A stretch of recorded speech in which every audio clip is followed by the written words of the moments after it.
All right, this is SAT Prep. We're doing test 1, section 4, and this is number 19. A food truck sells salads for $6.50 each and drinks for $2 each.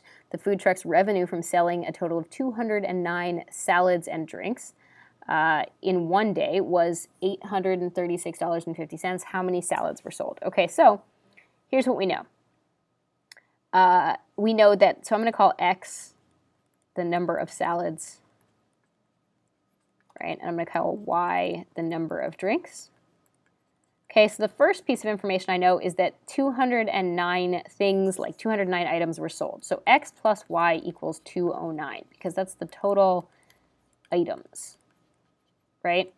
And then the second piece of information I know is that if I spent $6.50 for each salad and $2 for each drink, the total amount of money that I should get should be $836.50. So that's the total amount of money, right? So total money.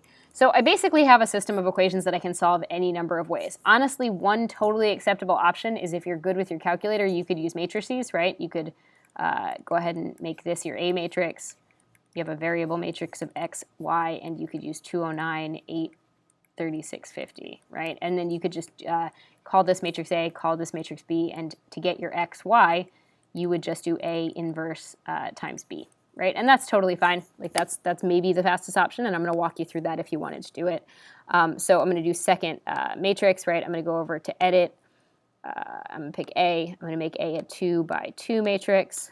I'm going to do 1, 1, 650, and 2, right? And then quit out of there and then go to second matrix again. I want to go over to edit, and I'm going to pick B this time.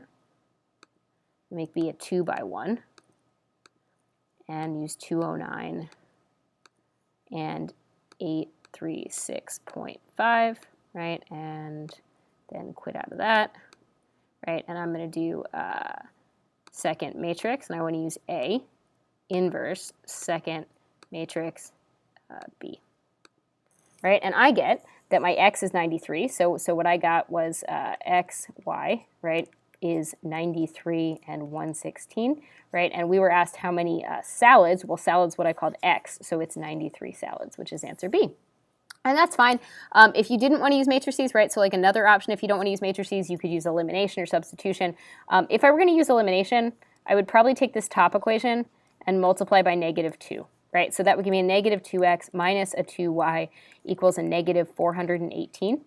And when I add straight down, oh, sorry, there's my 6.5x plus 2y equals 836.5. When I add straight down, that's what I meant, I get 4.5x.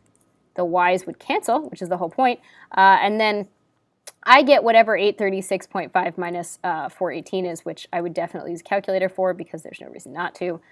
So I get 418.5, and then I would divide 418.5 divided by 4.5, and I'd get 93. And it would give me the same answer. So there's a bunch of different ways to get there. Because you weren't given... so the other way to do it, let's say you're just not a fan of solving this stuff, the other way to do it is you could say, hey, I know they add... I know that they add to 209, so you could actually figure out how many drinks it would be, and then you could see how much they cost, right? So you could say, hey, 209, right, 77. So if I know that there are 299 items, you could figure out, oh, hey, there would be 132 of these, and then you could actually figure out the cost. And you could do the same thing with the 93 and the 116, and you could figure out the cost, right? And then you could do the same thing with the 99 and the 110, and you could figure out the cost, right? And you could do the same thing with the... my brain is broken, 94. And you can figure out the cost, right? So it would turn out, if you did that, that it would be answer B either way. There's always a bunch of different options for how to do these problems.